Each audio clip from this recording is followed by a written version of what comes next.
আসসালামু আলাইকুম। আজ আবার আপনাদের সঙ্গে উপস্থিত হলাম ইসলামের স্বামী স্ত্রীর সম্পর্ক কেমন হওয়া উচিত সেই বিষয় সম্পর্কে।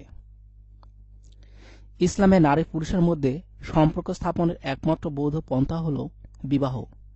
পরিবার গঠন, সংরক্ষণ ও বংশ বিস্তারের জন্য বিয়ে ছাড়া আর কোনো বিধিসম্মত পথ নেই। তো ভিউয়ার্স, আজ আমাদের মূল বিষয় হবে ইসলামের স্বামী স্ত্রীর সম্পর্ক কেমন হওয়া উচিত সে বিষয় সম্পর্কে। তো ইসলামে স্বামী স্ত্রীর সম্পর্ক সবথেকে বেশি বন্ধুত্বের সম্পর্ক। বাড়ি থেকে বাসায় ফিরে স্ত্রীকে সালাম ও কিছু হাদিয়া দেওয়া সুন্নত।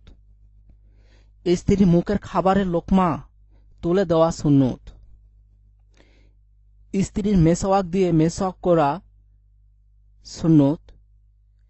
স্ত্রীর সাথে এক প্লেটে বসে খাওয়া সুন্নত। পানির পাত্রে স্ত্রীর ঠোঁট লাগানো স্থানে ঠোঁট লাগিয়ে পানি পান করা সুন্নত।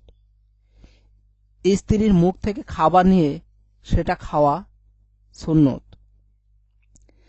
নামাজের আগে স্ত্রীকে জড়িয়ে ধরা ও চুমু দেওয়া সুন্নত। স্ত্রীর সাথে সালাত আদায় করা সুন্নত। স্ত্রী কোলে মাথা রেখে কোরআন তেলাওয়াত করা সুন্নত। স্ত্রীকে বেড়াতে নিয়ে যাওয়া ও সময় কাটানো সুন্নত। স্ত্রীর সাথে রাতের বেলা হাঁটতে হাঁটতে গল্প করা সুন্নত।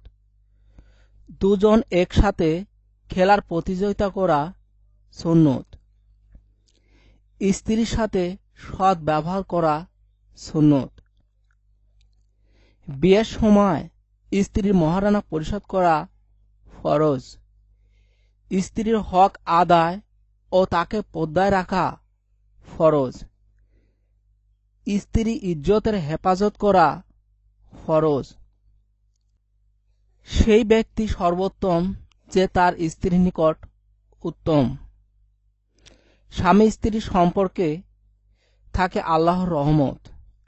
স্বামী স্ত্রী দুজন দুদিকে তাকিয়ে হাসিলে আল্লাহ তাআলা তাদের দিকে তাকিয়ে হাসেন। সুবহানাল্লাহ। আপনার ও আমাদের সব ধৈর্য সম্পর্কে আল্লাহ রাব্বুল আলামিন তার রহমত দান করুন, আমিন। তো ভিউয়ার্স, এই ছিল আমাদের আজকের বিষয়।